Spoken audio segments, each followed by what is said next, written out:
You're listening to the Soju Sessions, episode 42 on the Soju Talk Nation podcast feed. I'm your host, Crispy, also known as Crispy Wonton or simply just Anton. And coming up, Zondy returns to the show to talk about the debut of VIVIZ, the return of three lovely former GFRIEND members, SinB, Umji, and Eunha. We get to talk about the music video. We talk about the cruise discussion this week. Shout out to Warren and Anita for holding it down. And we talk about just the presentation and what it means to be reintroduced to these three members, the spiritual successors of GFRIEND, and what that means for people who may be coming back to them or coming into their music brand new. I won't spoil the episode, but let's just say I had a very unique experience with this release, and honestly, I wouldn't trade it in for anything. It was kind of an amazing confluence of events, and it was very unique. So coming up, my chat with Zondy on the Soju Sessions.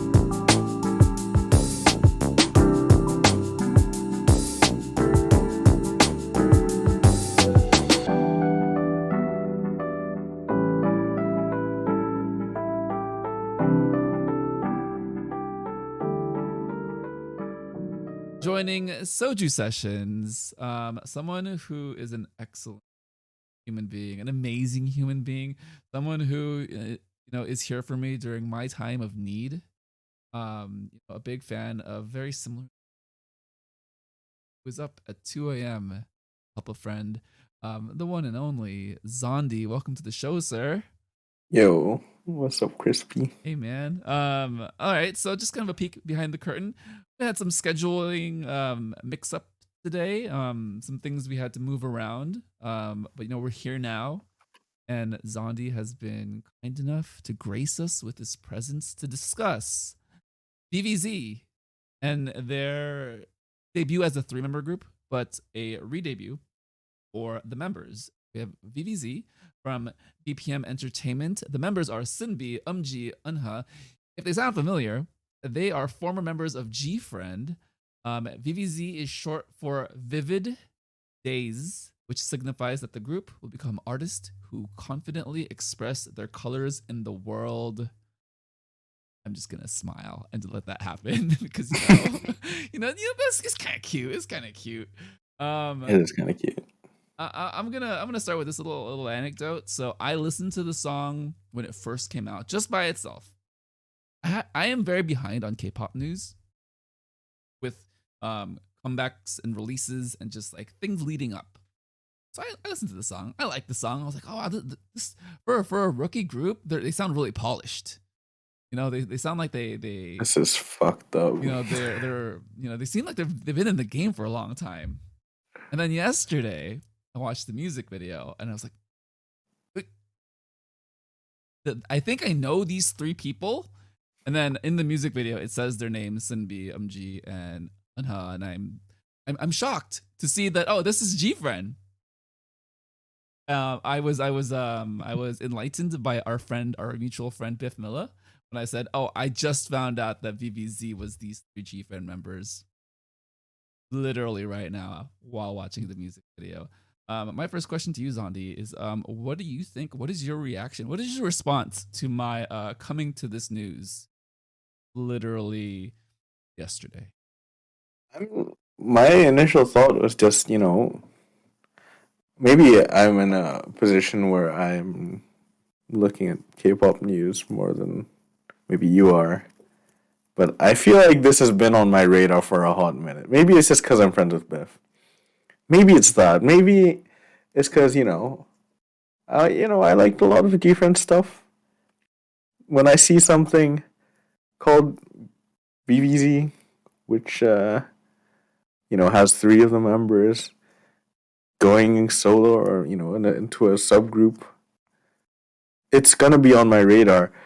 And the fact that it was never on yours through all this, the hype cycle, the marketing that it went through, me talking about, putting VIVIZ next to the likes of Taeyeon and A-Pink, and Stacy and Billy. You know, these names which are all coming back in February.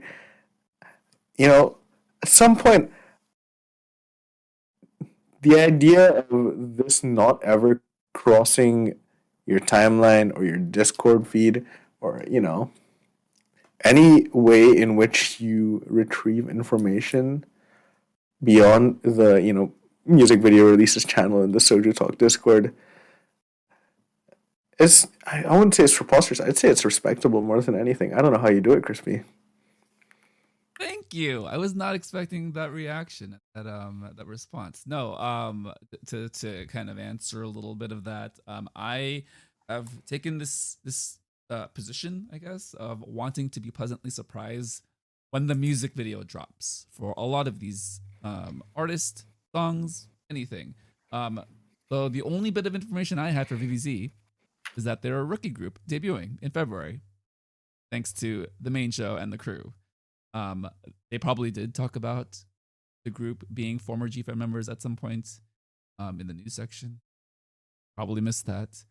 And yeah, that is all. And I thank you for labeling that respectable. I don't know if that's just being oblivious or naive or I don't know. I think what's the other ways we can put this? Ignorance is bliss. Lazy. Lazy. Lazy is another one. But this song now exists. This album now exists. The album is, I have here, Beam of Prism. So we do have 7 tracks. We're gonna start with the music video for the title track, Bop Bop! Exclamation point. I will say, you know, watching it for a second and third time after, you know, finally processing who these members are, I was very pleasantly surprised with the visual aesthetic, with the attractive nature in which they present themselves. Very alluring in that sense. They are, you know, they've been in the game for a minute, so they have a sense of professionalism. But what is your first reaction and response for this song and music video now existing, now coming out, Zondy? Yeah, so uh my first time, and I always talk about my first time watching something. My first time watching this music video was the day it got released. When was it? When was it released?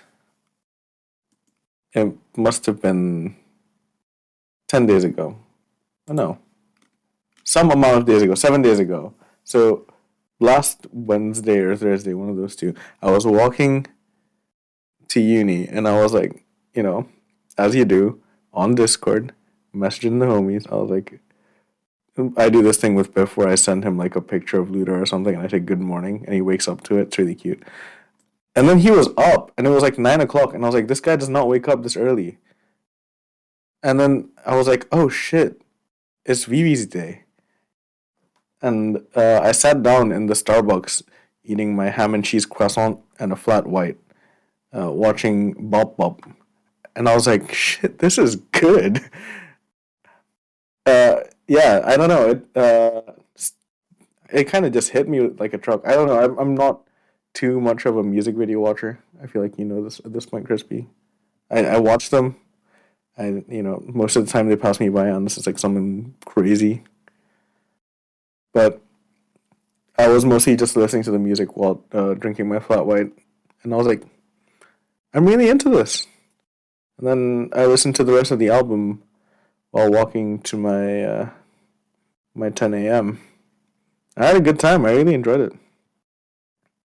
Nice. No, I think that's a nice way to start the day with coffee, caffeine, and a hearty breakfast. Every announced it, and also former GFRIEND members. Uh, what first caught my eye with the music video was the fact that they are very glamorous, very high class. Again, the initial surprise of this being a rookie group and then realizing who they were added to the experience. I will say that.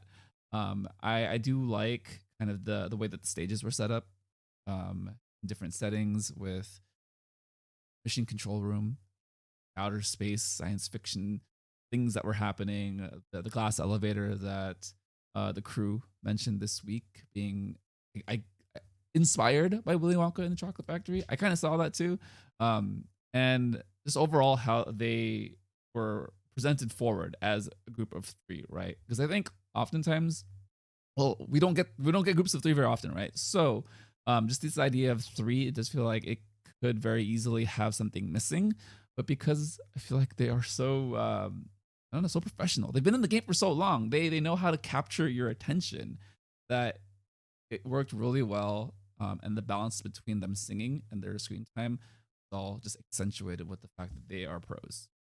They are just killing it. Very eye catching. Anita mentioned that this song, that if you like Mago, this song kind of plays into that, right? It's got the disco retro feel to it. What did you think about another entry for this trio going into disco and kind of being that spiritual continuation for G? Yeah, I mean, I will say there was a little period where my interest in the stuff GFRIEND was putting out tapered a little bit. I will say like maybe after 2016, 2017, I'd say like maybe Love Whisper was the last one where I was like really into it. A lot of the earliest stuff, obviously, I was a big fan of, but they kind of picked it back up again later on, right? They, at least that's how I feel. I know the crew was a little lukewarm on some of their later stuff, their more mature stuff, but I think Mago, along with Rough, is probably my favorite GFRIEND song. So Anita made a very bold and correct prediction in saying, if you like Mago, you like this one, because I really do enjoy the song. I think it's a bop bop. It is a So, bop bop.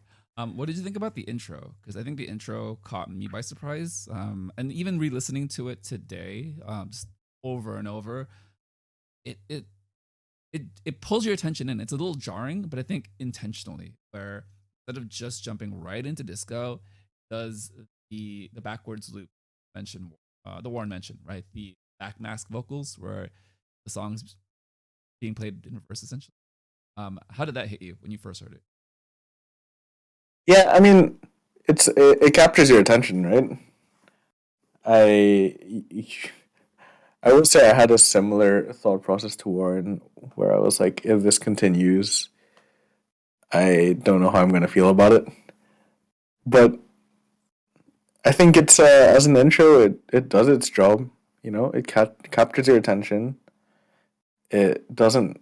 It's not too far away from what the rest of the song will sound like, and yeah, I mean, it transitions into the first verse pretty well. So yeah, I think when you listen to it for the first time, you're like, okay, these backward vocals are weird and wacky. I hope these don't go on for the rest of the song, or maybe if you're weird, I hope these go on for the rest of the song.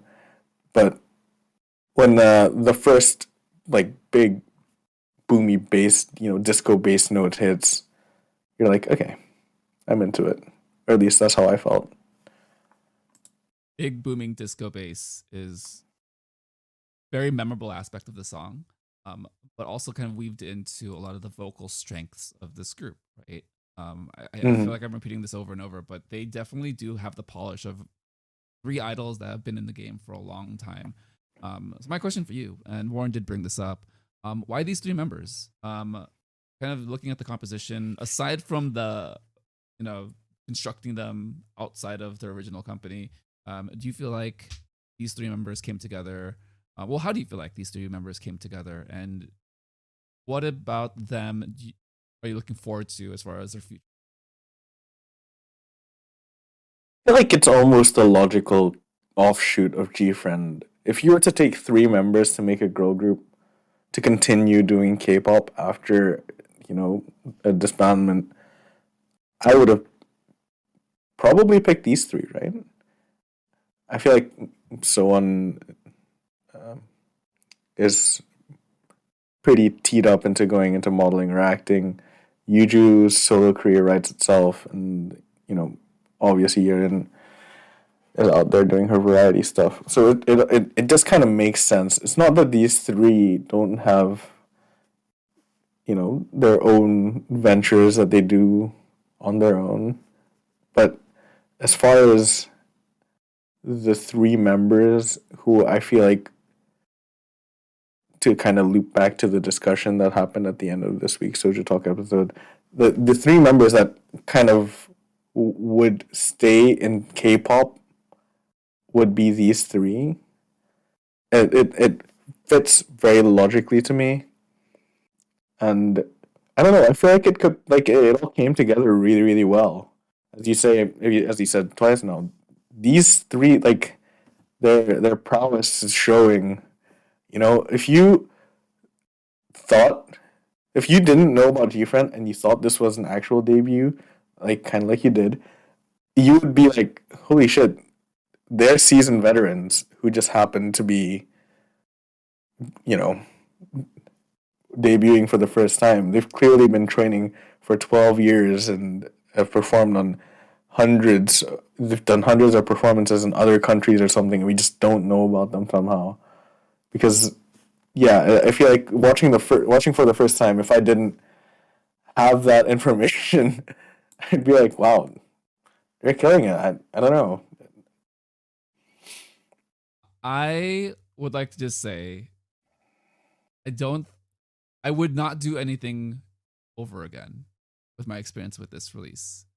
In the sense that I'm glad that I didn't have the information. I'm glad that this all was a shock and a surprise for me, because I'm enjoying it so much more, understanding, like, not having any of the build up. And it's kind of weird, right? Because K-pop is all predicated on this idea of you have a promotional period, but you also have the build up to it, then you have everything that comes after, right? Or that, well, that's that sequence of events is how you build up the characterization of the members, but then also highlighted by the music. Yeah. I'm kind of just doing the very atypical thing, and I would recommend it. I will just say that much. If you have the opportunity to not know anything about a release coming up, and then you watch it and you listen to it for the first time with fresh eyes, fresh ears, it's an experience. Because I will say it has made me kind of love this song far more than had I been following the story for weeks or months, right? When VIVIZ first got announced. A couple other points from the show. Power Rangers was the note for the styling. Thank you, Warren. Thank you, Anita, for that. God damn it, this choreo. It's great. It's very simple. The music video doesn't highlight it too much, but we will talk about it a little bit later with performance video, a very specific one. But they do a lot of very prototypical, like, characterized K-pop moves. But because, like you said, they've been around for 15 years, they do it so well. And finally, I'd like to shout out Biff and Eunha on a bike. All right, let's move on to Studio Choom. They released a video for VIVIZ, their performance video. For me, Studio Choom videos have worked incredibly well with disco because of the lighting and because of the vibe and the kind of that feel of a disco room, right? What did you think about seeing these three members highlighted so well in the Studio Choom performance? And what were your standout moments? What were your favorite things from this, sir? I love a Studio Choom. I think for releases like this where it's very, sonically colorful, they're really good at reflecting it in the actual physical lighting of the setup, right? And I don't know. I feel like you were saying with disco, a lot of disco songs will have either like a really heavy pulse, like a clear meter, as well as in the chorus you'll have like a slap bass or something, and it makes it very easy to have these lighting effects which capture your attention, as well as obviously the camera work is always great. But enough about Studio Choom. I don't know, the choreo is it's not the craziest thing in the world. I feel like GFRIEND were known for having some pretty great choreos in the past. but even though they haven't really reinvented the wheel, they've not gone too crazy with it. It's like you said, it's delivered with so much confidence that you're just convinced the entire time. Convincing, I think, is a word that they use oftentimes in the main show. How well does a group convince you of either the concept, the theme, or the singing ability, right? The stage performance. I think with this release, the more content I consume, whether that's stage performances, various stages, just the song in general, listening to the album on loop for the past 2 days, I'm more and more convinced that this is a great release, top to bottom, between the album and the song and just the members in general. Initially, I was a SinB bias for a number of reasons. She did the WoW thing with. Can we get a WoW thing? Also, but just tangent. Can we get a WoW thing reunion, please? Someone, if you don't know, WoW thing choreography. something like so. If you don't know, WoW thing was a collaboration project through SM Town for Chang'e, Silgi, SinB, and Soyeon from G Idol. Think about that. Think about that. How that happened in 2018, I don't know. Then again, a lot of those performers had just started their careers. They're not as big as they are today. But I wanted it so bad. But that was kind of like the genesis for why I was drawn to SinB, right? And then, seeing this now with fresh eyes, Umji. Yeah, she's killing it. You know when she looks at you, and when her eyes kind of just like rest, and it's not intense, but the camera's just fixed there for a second, and then like a split second longer, and then you're just enthralled by her looking into your soul. That's how I feel. Okay, and I am just so torn up and confused. I don't know what to do. Do you have the answer, sir, Zondy? No, I don't.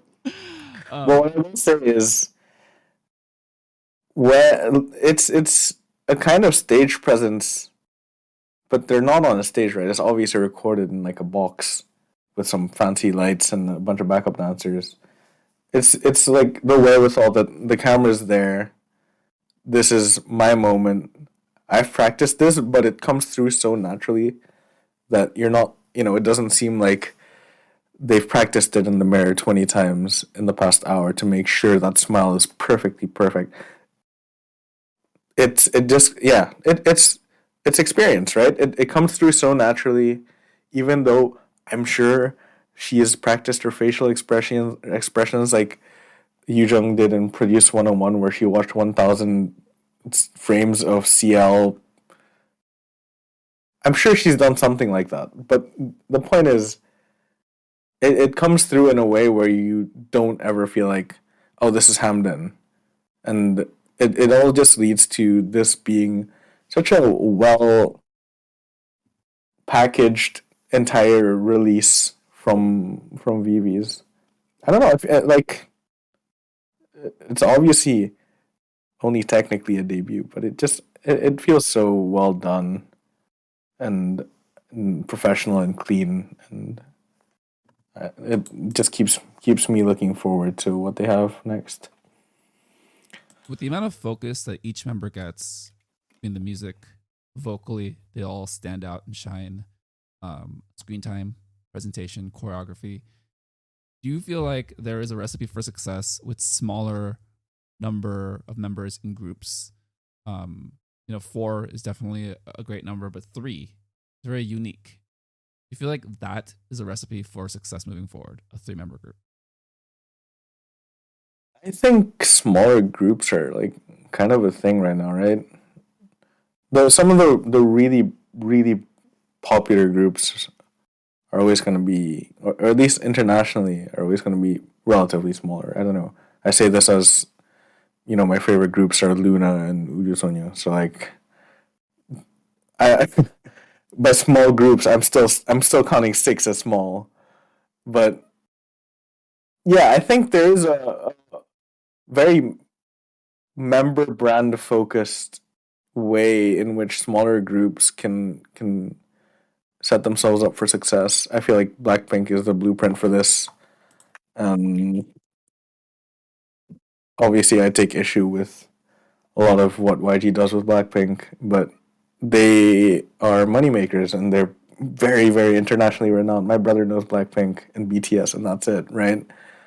And if you're able to, it's a 3 minute and 50-second song. It's a long song. A 3 minute 50-second song, but split between three members. At worst, you're getting a minute per member. Like if they're screwing someone over, it's a minute per member, and that's a lot of screen time. And I feel like it's always a different approach between smaller groups and bigger groups. How they tend to market themselves, but I think smaller groups they tend to, instead of as an entire package, they tend to try and say these 3 or 4 members, each of them has their thing, and we want to highlight their thing. And I think that comes through somewhat, but kind of contrary to that, I feel like they just work together so well. Obviously, they've worked together for a long time. So, don't know. I feel like I'm rambling. No, it's a fine line, right? Where sometimes it is just a number, where 3 or 4 members can be wildly successful. Like you said, Blackpink, aespa, I think is right now slowly. Oh, I forgot to say, yeah, obviously. Yes, slowly making their way into the U.S. market, the Western market. We'll see if that does pan out. But I also think it's a combination of the fact that, like you said, they've been together for so long. They have a built-in chemistry. They know how to play off of each other. And it's just a group that knows how to be a group, regardless if it's 3 or it's the original number. But I am very excited for this group moving forward because I think they will probably be one of the only groups that is a 3-member group that is full-time promoting as 3, right? Very exciting. Very cool. Yeah, I mean, when was the last time you saw a 3-member group? Triple H. Off the top of my head. Orange Caramel. A3. I thought they were 4. I think they might be 3. Yeah. But the Orange Caramel was also kind of a meme group. Yeah, and Triple H only had one song. I don't know. It's very exciting. I will say that. Yeah. With this group in general. Let's talk about the album, Beam of Prism. Interesting title. A prism is something that refracts light. So they're kind of going with this light science fiction, science-y type of theme with the title of the album. Great mix and blend of different genres, but with a through line, right? I think Bop Bop sets the table really nicely as being a disco song. And then it kind of plays into other genres with a similar, I guess, vibe and sound. Zondy, we're not going to do a full album review, but what is your favorite song off the album? I'm a tweet enjoyer. First time I listened to the album, I was like, oh, this song is very pleasant to my ears. I like a lot of stimulus. I like a lot of things in my ears at once. I'm a aespa Yeppy Yeppy is my favorite song of last year, so it makes sense. And this song has a lot of those elements. So yeah, tweet, track 4.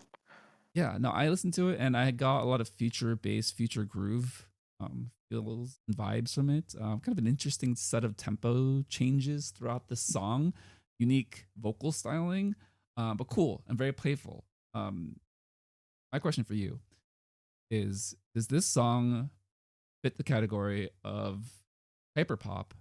And if not, what elements of the song do you feel like are hyperpop inspired? Yeah, I feel like it hit a lot of the same chords that a traditional hyperpop song would. It's not Stupid Horse by 100 Gex, right? But it has a lot of the elements of what I would call very prototypical hyperpop, stuff that Sophie would have released in 2018.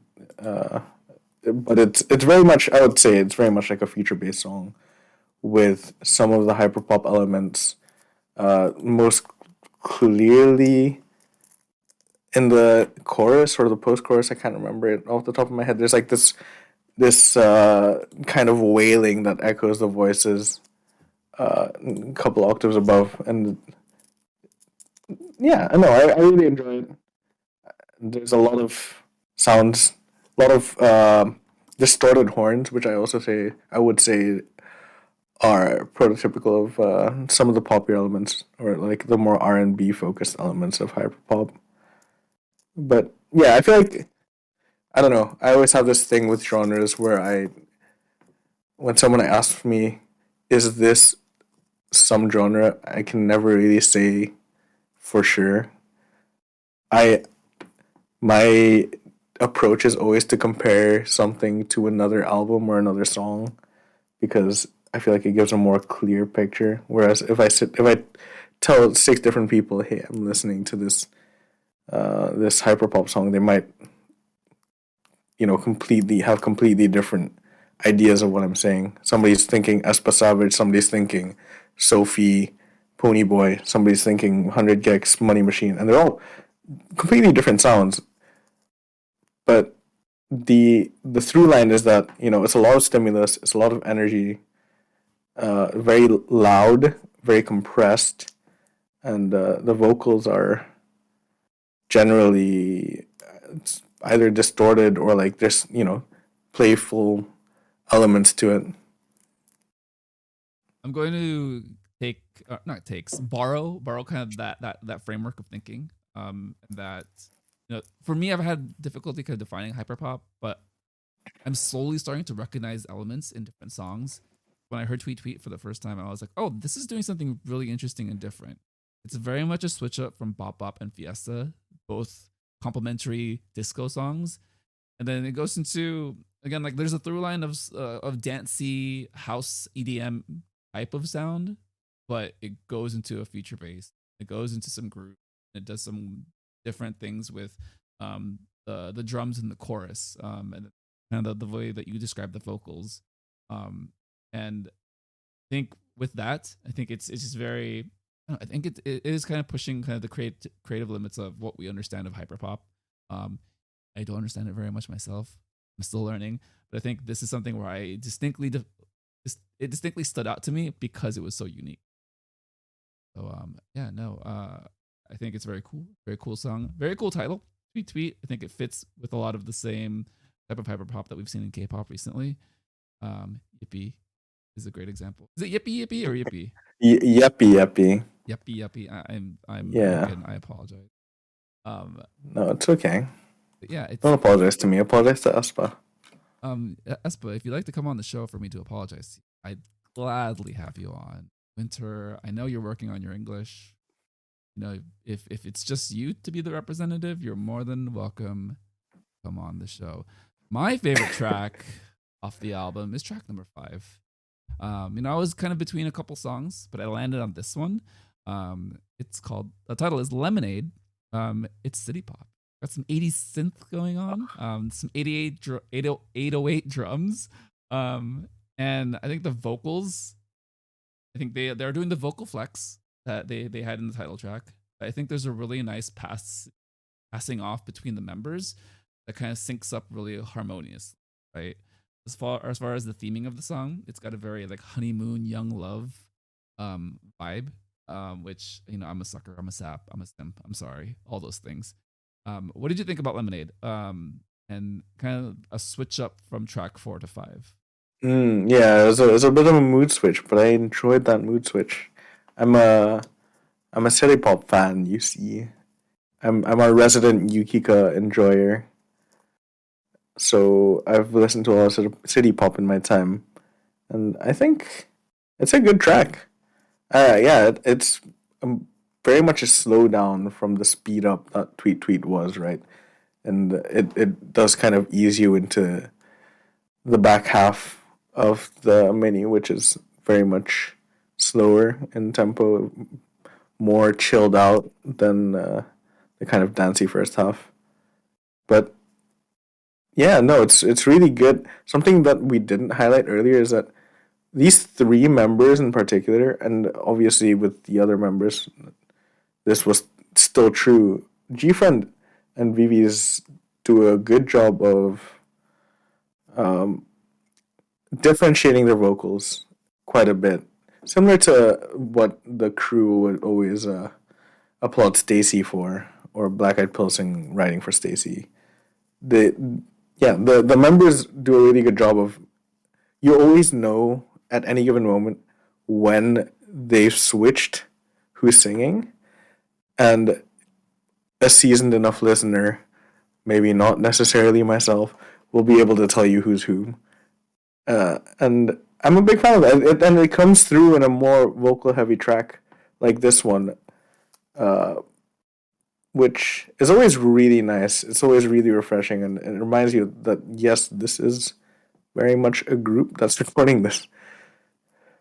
Yeah, no, that's a great point that you make about differentiating the vocal stylings of each member, right? Because I think for the times we think of K-pop as just a factory, a machine. You hire a producer and they make a song, you stick in the members and you figure it out later.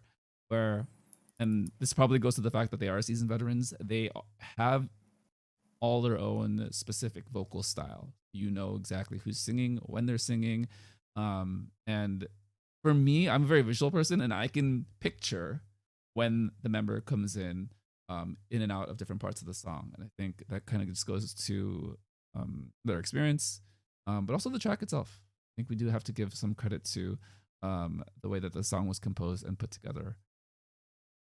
Oh yeah. Yeah, no, And I just love it. my poor friend Biff is gonna have a lot of trouble choosing which Lemonade B-side track is his favorite between the NCT track and this one.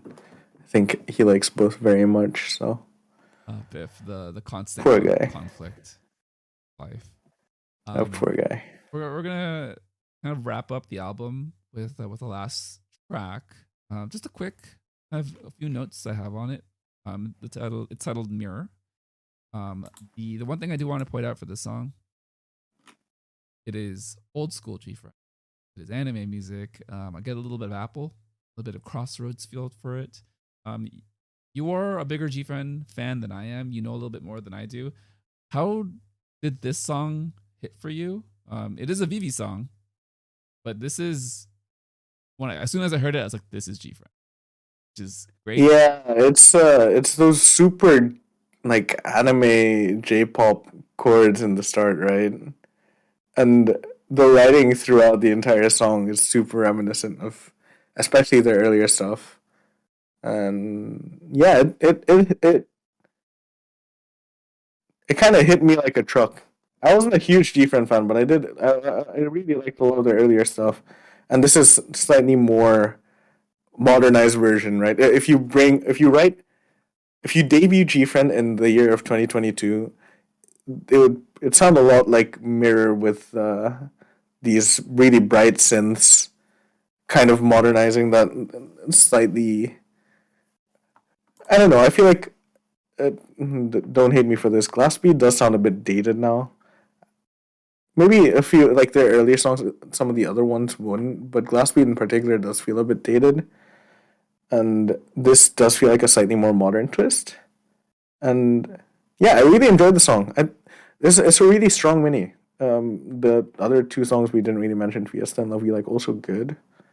This song did take me back. I don't know. It's got those really super J-poppy chord progressions, super anime outro.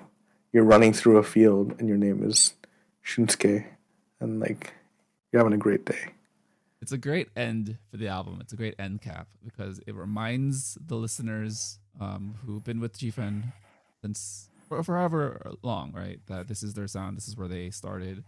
Then for people like me who have just found VIVIZ, or people new to K-pop in general, it's reintroducing an older sound in K-pop that had its moments here and there with other groups, but piques people's interest with a modern update, with some polish. And throughout the album, you've kind of gone through this journey of understanding and learning who the members are. Now you're seeing them all kind of shine individually in an old song. which I feel like is a really nice contrast, like a contrasting experience, right? Where it's a little bit of the old and the new coming together as a reintroduction for a lot of people. And I think storytelling wise, I think that is just super cool. Shout out to VIVIZ, Theme of Prism. Yeah, Check out the album. it really does feel like the first six, including the intro, the first six songs are like, this is what we are now.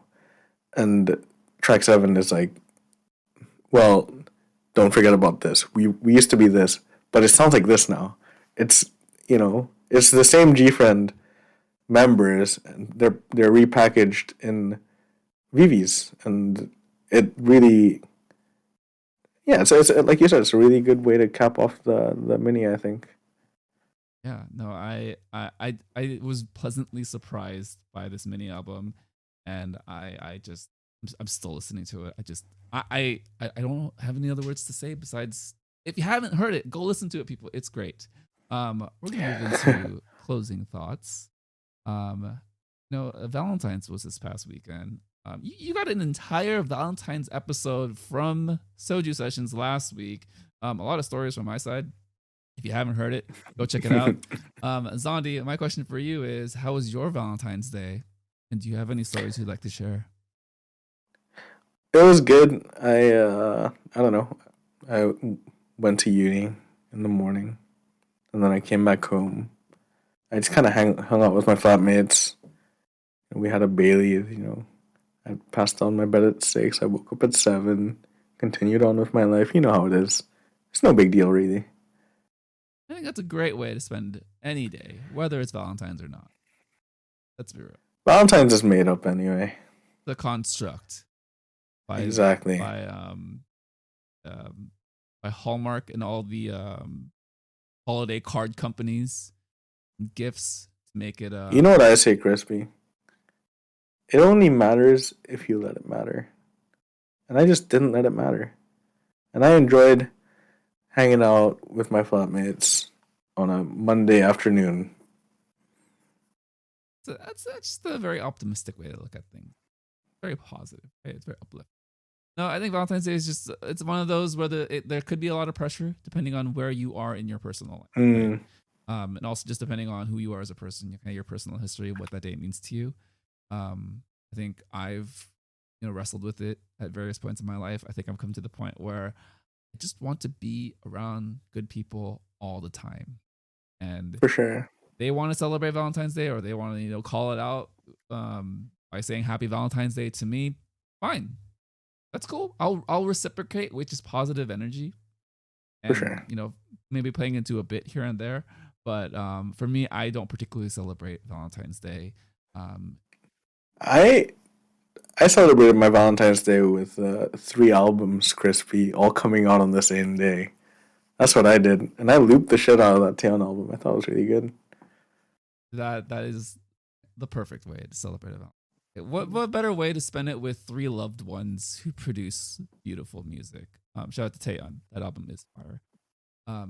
Andy, thank you so much for joining the show this week. Any closing thoughts? Any final words you have for the audience? Yeah. Go listen to Rough by GFRIEND. As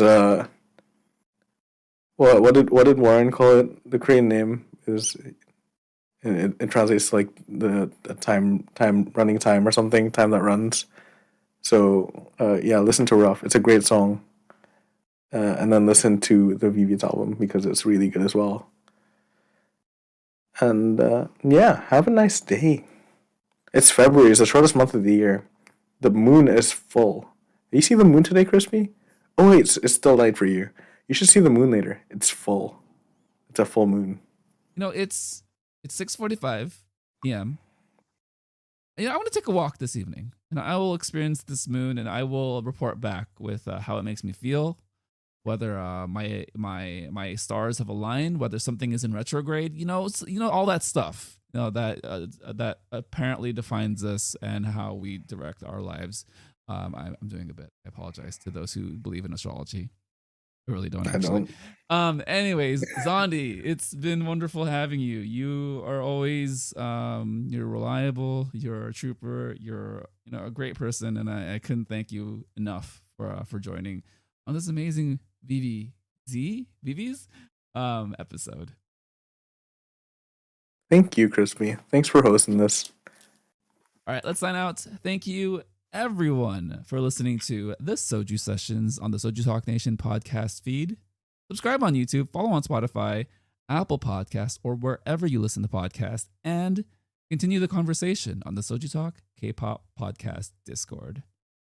For Zondy, this is Crispy, and this has been the Soju Sessions. Bye bye.